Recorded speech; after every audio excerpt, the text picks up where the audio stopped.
Radio 1 Stories.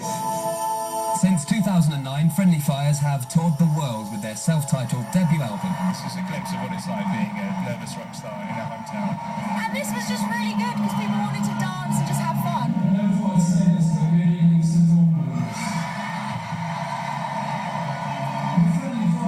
They've released 2 standalone singles, Kiss of Life and Relationships. 3, if you count Stay Here. They've been nominated for the Mercury Prize. The winner of the 2009 Mercury Prize is... Taken over Zane Lowe's show. Good evening, you all. We're Friendly Fires. We're going to be taking over Zane Lowe's slot for 2 hours tonight. So text us at 81199. This is Paris by Friendly Fires. One day. Brit nominated, recorded their own Essential Mix with Pete Tong.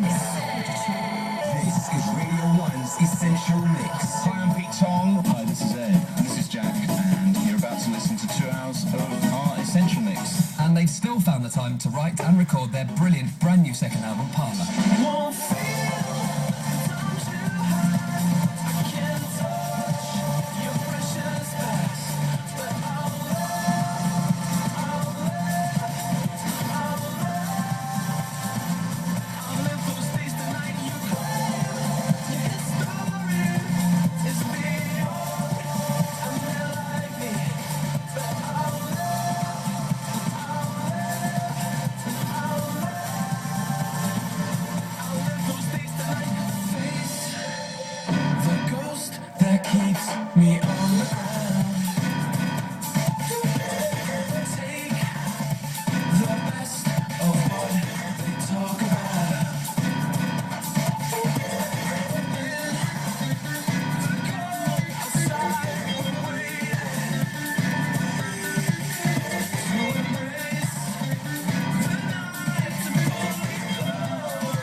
Hot on the heels of their success playing at Radio 1's Big Weekend on Saturday, this is it.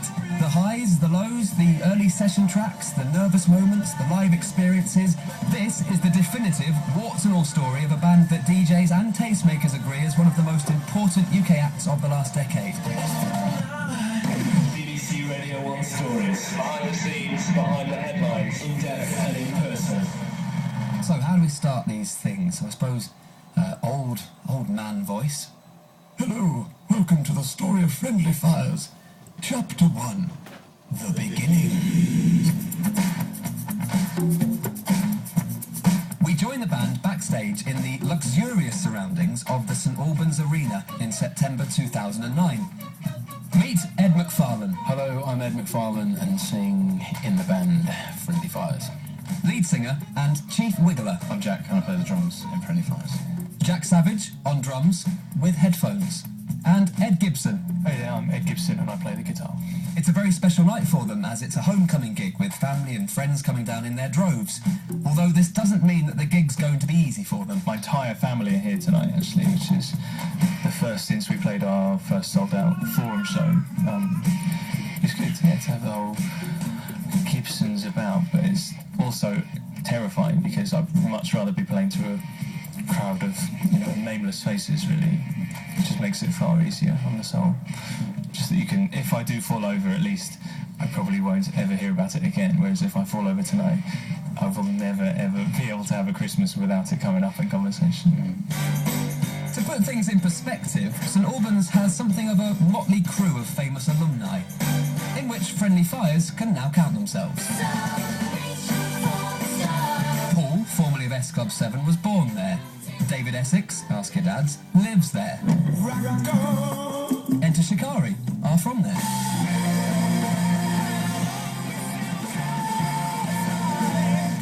Oh, and Stephen Hawking used to go to school there. All the big names, I think you'll agree. Back in St Albans then, once the band gets settled into the dressing room, the hangers-on are cleared away, it's then down to Ed, the lead singer, to open up about the origins of the band. We formed the band and it was originally just me, Jack, and the guy called Mike who used to bully me by calling me Mullen. Sorry? A bit like Korn to be bullied by another member within a band. Jonathan by Fieldy. Yeah, and it's an interesting fact. And we kind of just did a lot of kind of cheesy covers of stuff like Green Day, and I think Mike wanted to cover kind of more grunge stuff like Jim Blossoms, and we kind That's why you got the He Found, didn't you? Yeah, well, he quit the band. I think he said I was too controlling or something like that, something along those lines. Hanging out with each other at St Albans School as First Day Back put them onto the path to learning the basics of playing together in a group. Though, if you think First Day Back was a bad name for a band, they'd considered far worse than that. Pre-First Day Back days, we were about 14 years old, or 13 or 14 at the time. We had numerous terrible names. One of which was Dog Brew. It's probably my favourite name. They quickly gained notoriety for winning the local Battle of the Bands contests as well. It was us and a couple, I think someone playing a trumpet, but there was only one other band and they were called Beach, and they were our rival band at school. They were in the year above us, and whenever we used to rehearse at school, they'd just sort of invite themselves into the room where we were rehearsing, just stand there and like shake their heads and look at us in total dismay. And we ended up winning the Battle of the Bands competition. I think the prize was £300, and we bought ourselves our first PA with that money. Which we still use to rehearse in your house to this day. Yeah, we still use the same PA that we won when we were 13 years old. So. And Ed was watching from the banisters, I think. You watched that Battle of the Bands competition, didn't you? Yeah, I was there and I thought I could get myself a slice of that £300. I could get my hands on that PA as well. So, I don't know, I was friends with them. I think I was in the band before I actually learned how to play the guitar at all. Just kind of milled around with the amp turned right down. Knew where to kind of move your right hand, and then eventually knew where to move your left hand. And the two synced up. Yeah, I was able to turn the volume up.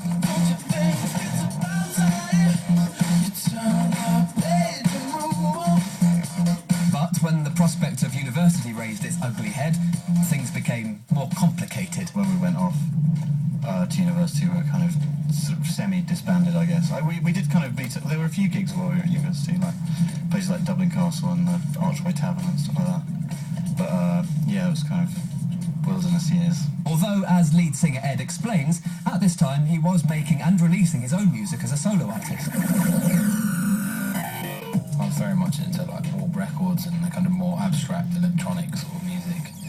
And I think Chris Clark, a musician from St Albans, was very influential on me as a producer, and I think on us as a band as well. I think he was kind of a local hero. He signed to a great record label purely from just writing music in his bedroom and doing everything himself.